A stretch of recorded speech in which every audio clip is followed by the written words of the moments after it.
প্রিয় বন্ধুরা, আসসালামু আলাইকুম। আমরা একটা মানবিক কাজে আসছিলাম এই এলাকায়। তাই এখন আমাদের এই পাশটা গেলে একটু ঠেকো হবে, এই জন্য এই যে বাঁশের একটা সাঁকো আছে। এটা কিন্তু বহুত বছর পরে আমি এই সাঁকোতে উঠতেছি, কারণ এটা সঠিকভাবে পার হইতে পারবো কি না। পড়লে কিন্তু এই যে সাথে মোবাইল, মানি ব্যাগ সব আছে, একদম সব পানিতে ভাসবে। তা দেখি আমরা আস্তে আস্তে পার হই। সে যদি পড়ি, সাথে কিন্তু মোবাইল, মানি ব্যাগ সব একদম পানিতে যাবে। আস্তে আস্তে আমরা দেখি পার হইতে পারি কিনা।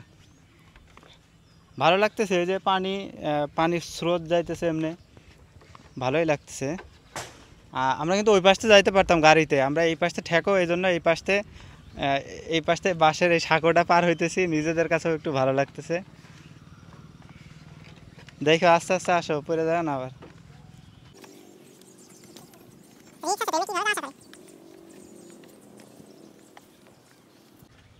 একটু অন্যরকম একটা আনন্দ আর কি। বাঁশের সাঁকো পার হইতেছি, এটা কত বছর পরে আমার সঠিক মনেও পড়তেছে না।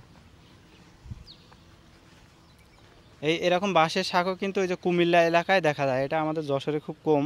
তো এই যে আমাদের এইদিকে সব চারি সাইডে পানি হয়ে গেছে, এই জন্য এই বাঁশের শাঁখও দিছে যেন শর্টকাটে এমনি আসা যাওয়া করা যায়। রাস্তা কিন্তু আছে ওই পাশ দিয়ে, ওটা একটু অনেক ঘোরা লাগবে, এই জন্য আমরা শর্টকাটে যাইতেছি।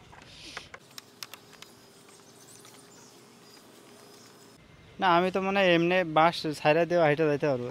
দেখ, দেখা গেল লাস্টে পড়ে যাবো, দরকার নাই এমনি যাই।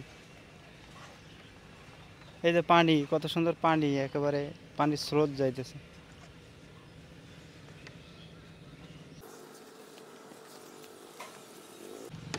এই যে আমরা চলে আসছি, আর একটুখানি আছে।